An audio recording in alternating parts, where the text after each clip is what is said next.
Hi folks, I'm Tim, the dad. seeouRView, and we're here to get the inside scoop on the American Wanderer's process for creating decals.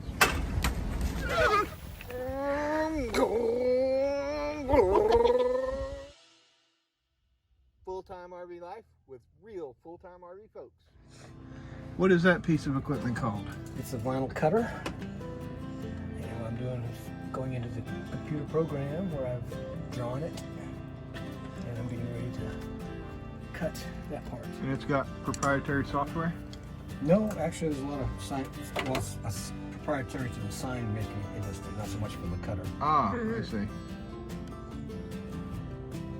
Oh, turkey, move on me. What's that machine in the shelf above it? That's a laminator for laminating. I can laminate. T-shirts? No, laminating Like photographs. Like, yeah. Things like that. Yeah. Okay. You. I just messed that up. Yeah. That's all right. No. So now we're going to send this to here. And you do one color at a time for now. For now, until I get a full color machine. But this has got 5 colors in it, so I can do more than just one color. And I've got to rotate this thing down. And we're going to cut it. So it's cutting everything that you just saw on the screen in black. And then I just finished cutting white. And I'm going to put brown in and then gold.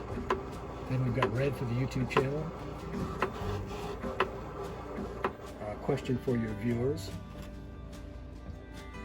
The paper material goes this way, but the cutter only goes this way. So how does it make a circle? An exponent. You have to think about that one. Comment below if you know the answer. Looking now for the edge of the material. If I move it, you can probably see where it's cut. It's hard to see sometimes. Cutting letters. That's a piece of the pie. This is just to keep it from getting scratched up while I'm traveling. We go to the vault. So here's gold coming up. Ooh. And I'm going to have to work on the brown a little bit before I cut that because my brown's only 15 inches wide. So I'm going to have to separate it a little bit. So I'll do the gold next. So how long does a typical process take from someone coming up to you with an idea to designing it to cutting it out and putting it on?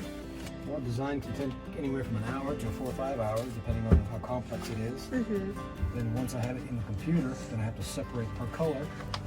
So probably 8 to 10 hours overall.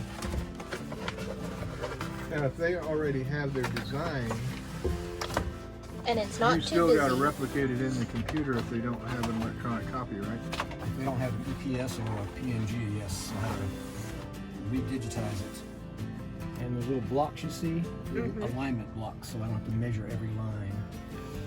And once I put one line down level, everything else becomes level. Like how you did with ours. I remember you explained to me that you pull out the vinyl and then Check let it to make sure that it's going. Yeah, the alignment, straight. and then I do it by checking the guide down here. And then I can just put my hand on it to straighten it up. And now it'll track straight once I do that. All vinyl has a tendency to creep a little bit on you. And it can cut really fast, but I don't run it.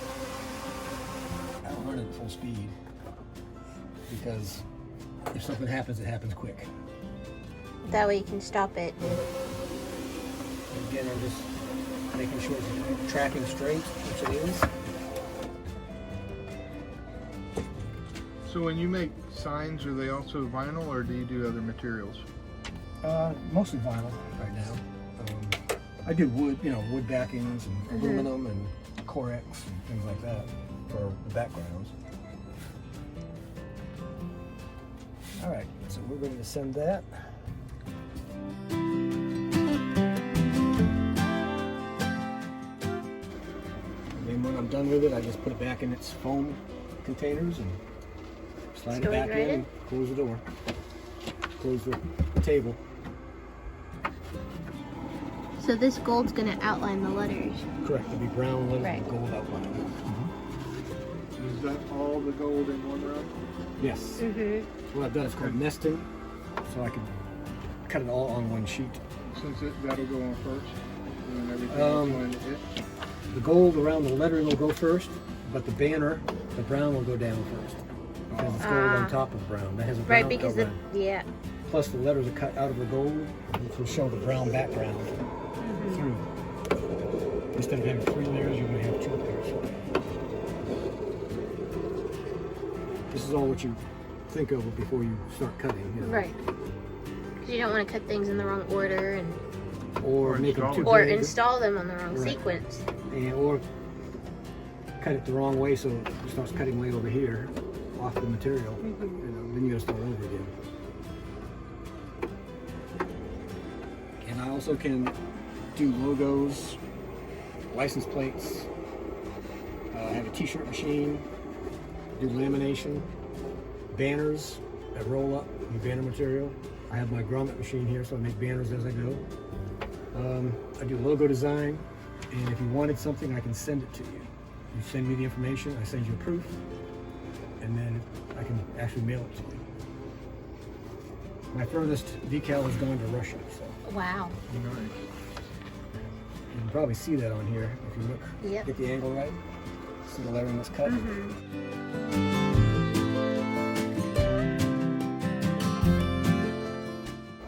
So what got you started? I know you said you started in '74 Well, in actually, the sign making. when I went in service, I was a draftsman. So I went into the graphics department and been doing it ever since. Wow. Started hand lettering, of course, with a brush. Computers came out in 92, 93. Got the first computer, which was very clumsy. Nothing like it is today. Amber C prompt. Almost. You had a little tiny screen that you, as you typed in what you wanted to cut, would come across the screen, and you had maybe 1 letter style, maybe 2. I have over 2,000 letter styles right now. So the first ones for this was more like a word processor then. Basically, that went to a little cutter, Oh wow. and you could only cut 1 line at a time in strips. No graphics? No graphics.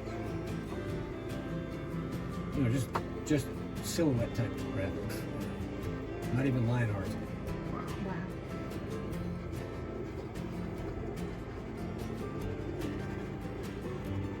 So then next year you say you want to upgrade your machine? Yeah, I'm hoping to go to a full color digital printer, which is also a cutter, where I can do decals, you know, like these, and just decals for people to stick on. I won't be able to do this inexpensively as the big companies because they buy 1,000-foot rolls of stuff. But for me, I can do on my own, but I can do people's photographs and things like that when I get that machine. So I'm saving up for that now, and that's $7,000. So hopefully I'll have it by the end of the summer this year. Just in time to come back next or later Yep. this season. October, yep.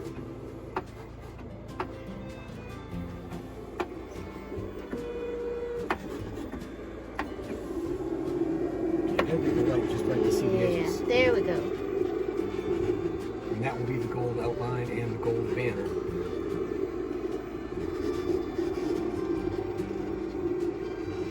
The white that I've already cut is for the side window, since it's a dark window.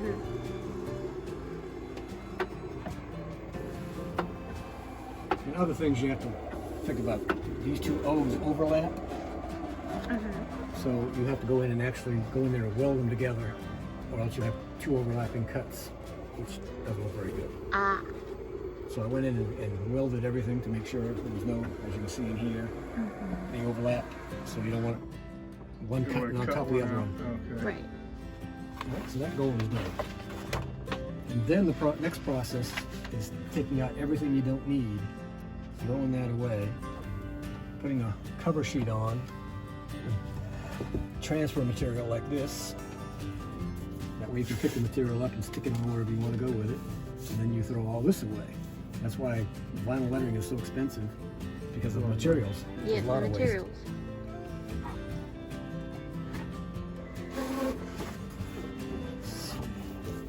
find the edge.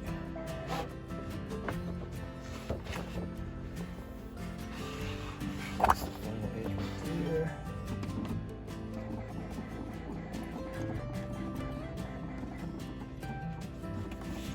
Sounds good.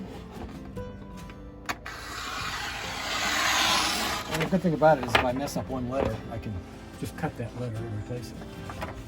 So if somebody has one of my signs, they mess up one letter, they just call me, let me know. Because I keep all the signs in the computer, all the designs. Oh, so if ours gets hit with a rock or something going down the road, we can just... Yep. Hey, Just I say, need hey. this part Even if it's just one replaced. letter, you know, I can replace it. Awesome. That's handy. You don't have to do, now when you get into digital printing and you have everything printed on one sheet, then you can replace the whole sheet. But with vinyl lettering, you just do one at a time. That's nice to know. Yeah. Of course, I don't plan on throwing rocks at our back window, so... A squirrel might come up and shoot it off, you know. Never know what could happen. Like I say, I'm going to have to mess with the brown for a while because it's on 16-inch material, 15-inch material, not 24-inch, which is no biggie because that goes on almost individual lettering anyway. But that's how you do that part of it. That's cool. And then we've already done a video on how to stick it on. Yep. Yeah, see, this is that's 17 inches, so I've got 14 usable inches on the brown. I just have a 15-inch brown, so I've got to take that apart and so that it'll all fit on. I want to, you know, because lengthwise or horizontal, it won't fit either way. No, Yeah. 2 inches too tall, that layout. So I'll just take the banner off, cut the rest of it, and then cut the banner. And I'll have a little excess left over, about this much probably. I save that for small jobs. Because I can cut 6 inches wide and about 4 inches deep. So I'm gonna have to work all that first, and then I'll get the rest of it. Cool. Well, we appreciate you letting us film this. Oh, no problem. Yeah. People get amazed when they see this thing run.